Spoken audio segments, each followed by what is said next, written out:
nous avions accepté d'aller au Conseil, comme le Premier ministre nous demande, mais ce sera pour aller réaffirmer notre position par rapport au SMIC. Pourquoi on ne va pas l'appliquer? On va l'appliquer. Le SMIC est d'application. Il n'est pas question que le SMIC ne sera...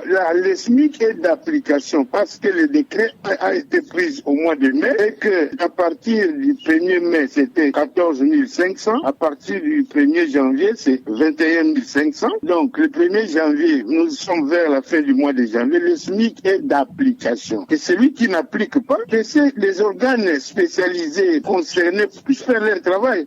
Où est le problème? Oui, mais le travail n'a qu'à s'apaiser. Le SMIC, c'est 21 500 et chaque employeur est obligé d'appliquer ça. Pour autant qu'il n'y a pas un décret contraire. Le SMIC est d'application. Et je peux rassurer les travailleurs qu'il n'y aura pas un décret contraire. Le chef de l'État a annoncé ça devant les deux chambres. Que le SMIC au Congo, c'est 21 500. Qui est celui qui est au-dessus de Tshisekedi pour venir dire que le SMIC doit être revu? Il y a des employeurs qui font du chantage en disant qu'ils vont fermer, ils vont réduire les effectifs, qu'ils le fassent. J'ai dit au ministre du Travail, si les employeurs te demandent la réduction des effectifs, tu dois refuser. Ou alors demander que la loi, en cette matière, s'applique. Quelle est la loi? Il faut qu'il y ait une tripartite, employeurs, syndicats, gouvernement, pour que nous puissions aller voir les états financiers de ces sociétés-là, pour voir si réellement ils sont en difficulté. Si on n'a pas fait cette enquête-là, comment est-ce que le ministre du Travail, même si tu es ministre, tu vas autoriser sur base de quoi? Pourquoi les employeurs n'ont pas fermé leurs entreprises quand le SMIC était de $5 depuis 2017 jusqu'en 2025